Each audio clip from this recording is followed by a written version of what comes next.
who was Francesco? Who was the real Francesco? If today you go to Saint Francesco d'Assisi church, we have the work of Cimabue and Giotto depicting a Francesco that is not really what was like. So I'm here to do the best I can to share what I recently found out about what we know about Francesco. I have to give you a little premise. Francesco was born and died during the Crusades. So we have a lot of chaos, but also business was doing very, very well. Import, export. As a matter of fact, Francesco was born in a wealthy family. Not noble, but wealthy family. His father was a merchant. And what we know about Francesco is that he was arrogant, selfish. He was just doing kind of unusual things. And he was scared to death of the people that were affected by leprosy. Scared to death. So let me give you the important points that I find out about Francesco that are relevant to this video and what I want to share with you and what I want you to really to know. First of all, let's keep in mind that things may get lost or rewritten in a way that is not really faithful to the real story of Francesco. Francesco wrote many documents. So what we know about Francesco from his own hand, that what he shared with us was his spirituality and love for Jesus, the gospel, and his mission, peaceful mission to travel and share the gospel with as many people as possible, okay? So we also find a moment in time when Francesco, he actually goes to Egypt and he lives amongst the Muslims. You need to understand that the crusade had a really bad rap because they were vicious, brutal. And so Francesco, with his brothers, went to Egypt. And what was clear in his heart is that you don't need to go to war in order for you to convert someone. You do it by example. And we have beautiful depiction of Francesco that he's actually sharing the gospel with the crowd of Muslims. And he was very well received. And this is wonderful because, sometimes, especially these present times, we have a lot of confusion, a lot of misunderstanding, okay? So I just want to tell you that he was very well received by the Muslims. And actually, he learned so many things from them. Like an example, the bell that ring, warning people, hey guys, it's time for a prayer. That's what we acquire from the Muslims, okay? That's why we have the bell, the church bell ringing. Just to give you an example.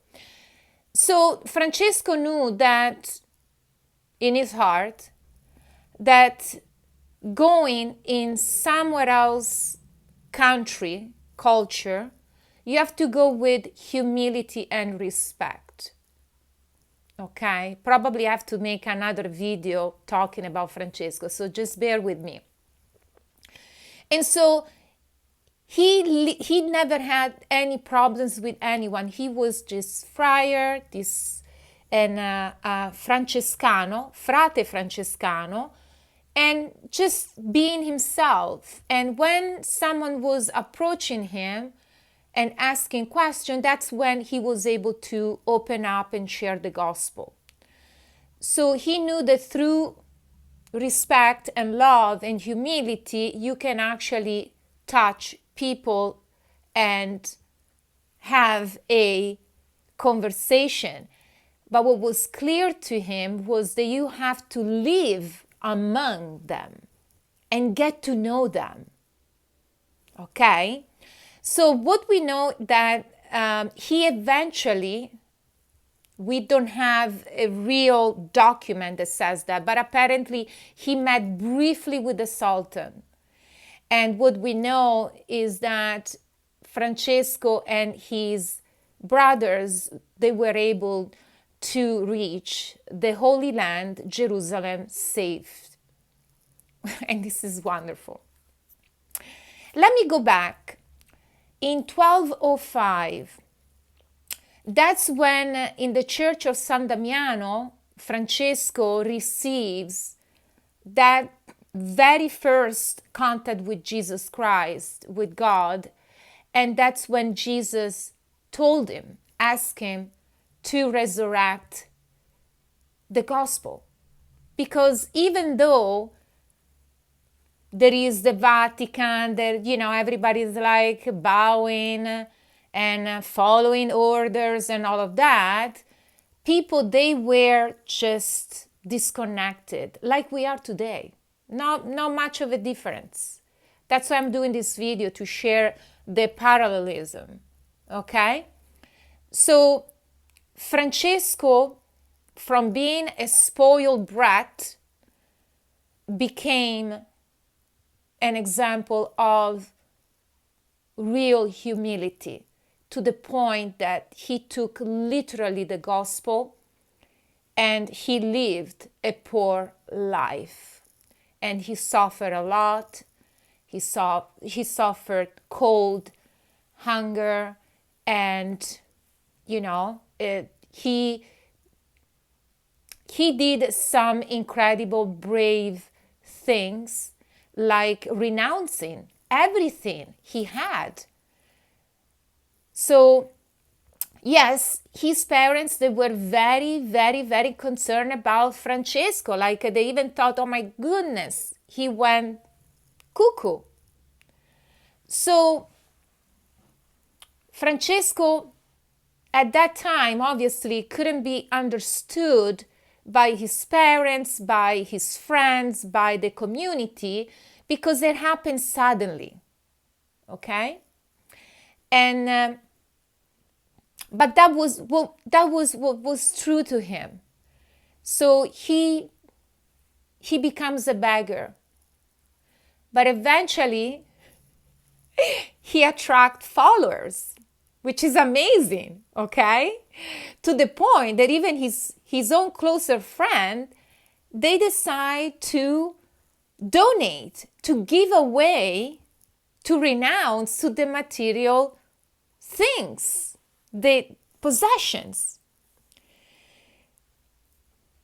Any bell ringing? I hope so.